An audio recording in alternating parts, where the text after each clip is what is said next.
বন্ধু কই আছো? এই তো ঘরে বইয়া রইছি। তুই তোর ঘরের বাইরে আয়, তুই আমার থেকে যেই টাকা পয়সা পাবি আজকে তোর সব আমি দিয়ে দিমু। কি কইতাছ তুই?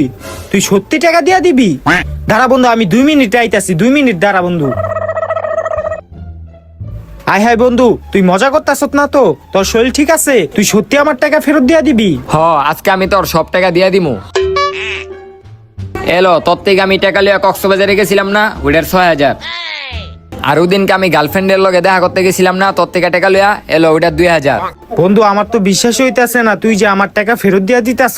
এলো আরো 2,000। এই 2000 কি লিগা? আরে আমি তোর থেকে টাকা লইছি, এটা মনে হয় তোর মনে নাই। ও আচ্ছা, কিছুই বুঝতাছি না। এলো আরো 1,000। এটা কি লিগা? তোর থেকে আমি টাকাটা লইছিলাম না, এটার লাভ। এটা তো আমি চাই নাই তোর থেকে। আরে রাখ। বন্ধু তোরে তো আমি 1 নাম্বার চোর বাটপার শেষরা মনে করতাম, তুই আজকে আমার সবটি টাকা ফেরত দিয়া দিলি। ধন্যবাদ বন্ধু, ধন্যবাদ বন্ধু, ধন্যবাদ বন্ধু, ধন্যবাদ বন্ধু, ধন্যবাদ বন্ধু। প্রথমে ভিডিওটি লাইক দিয়ে সাবস্ক্রাইব করে শেয়ার অপশন চাপ দিয়ে শেয়ার করলে ম্যাজিক শুরু হয়ে